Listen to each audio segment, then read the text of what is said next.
One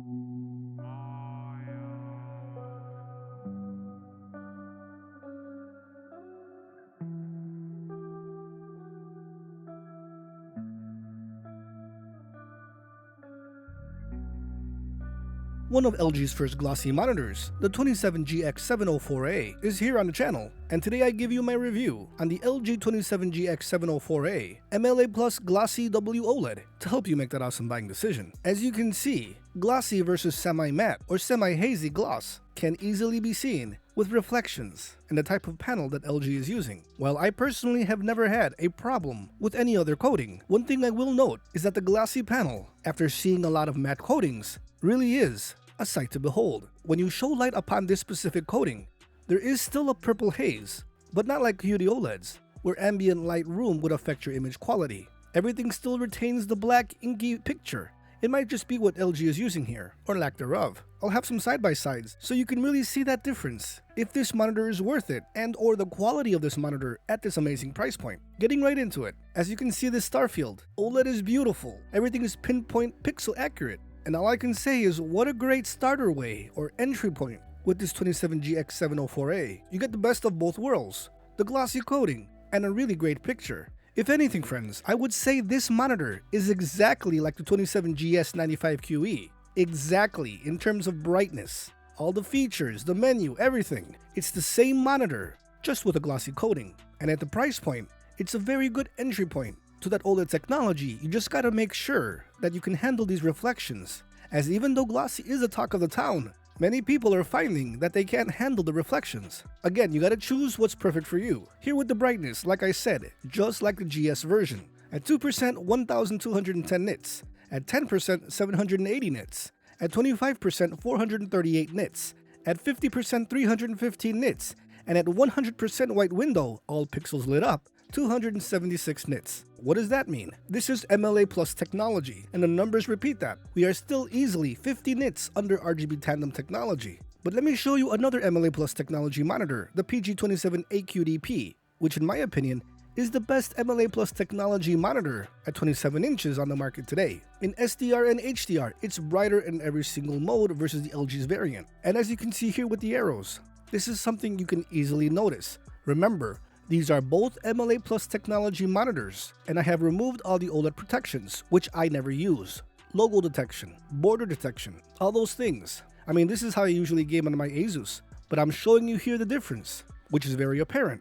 While the LG can reach those high numbers in nits power, it is tuned overall a tad lower. Here with Black Ops 7, I'm not saying this has vignetting, but it looks like on camera, at least when it's side by side, because the Asus is all fully lit up, while the LG is just a tad dimmer. Now I just gave you the LG brightness numbers, and yes, the Asus would have about 30 to 50 nits higher, rivaling Rgb Tandem. Usually LG tunes their brightness a tad bit lower, or I would say default-ish, versus Asus and other brands, so just keep that in mind. But still, I'm showing you here the models, and this is the performance you're going to be getting, unless there's a major firmware update.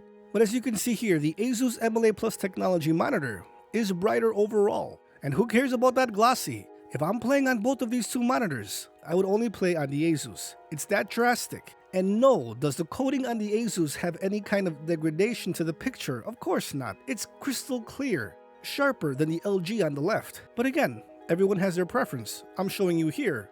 The overall technology behind the panel is brighter on the Asus and just looks more funner.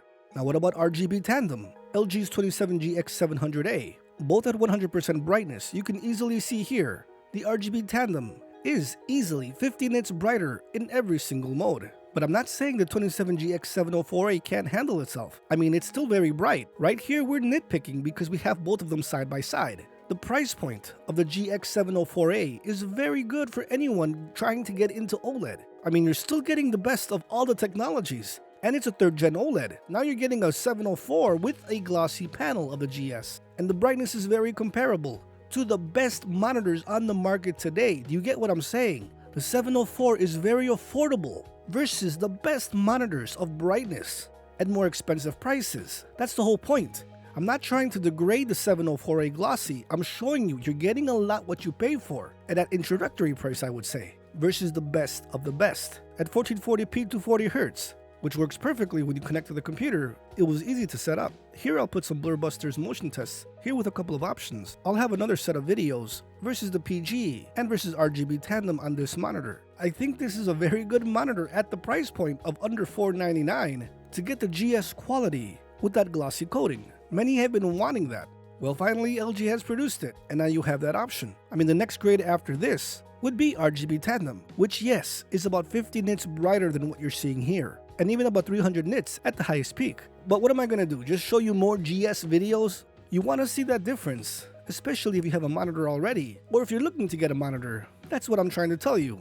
This is a very good option. Here with some more Call of Duty on an MLA Plus technology monitor, the PG27A QDP. The Asus is just brighter overall in every single section. The camera will freeze frame a bit, so you can adjust to the image. But talking about price points, I mean, think about it. The LG on the left is $499, while my PG AQDP was $999 a year ago. So look at the difference of how much you're getting. You're paying about half of what I paid for an overall similar experience. I mean, brightness is not everything, and this is if you have it at 100% brightness. I mean, I have my RGB lighting in my room tuned specifically for the video, but I don't necessarily game like this. I have my TV on in the background, I have my RGB lights a tad bit brighter, my lamp going on, a fireplace, you get what I'm saying. I have a lot of light going on, so I need this brightness in my situation. Personally, if you don't need all this brightness, the 27GX704A is perfect. Even at 100%, it's still going to look awesome. But even if you tune it lower, 80%, 60%, 40%, I mean, they're going to look exactly the same. It's OLED, so nothing's going to be that different unless you want that specific or those specific gamer options that the Asus offers. Or Gigabyte, you get what I'm saying. Those kind of specific, sniper mode or AI mode. The 27GX704A is basically bare bones, but you're getting that glossy coating, you're getting OLED, and you're getting a lot of brightness for what you're paying for. Anyway, friends, this was my review. I think this is an awesome monitor, an awesome price point. Of course, my view would change if it was higher, but no, it's, I think, perfect. $399, $499 nowadays for an awesome glossy monitor, that's awesome. That's really good for everyone. We're going to be seeing OLED everywhere now at these prices. Friends, I hope you found this video helpful. I hope it helped you decide if this monitor is worth it.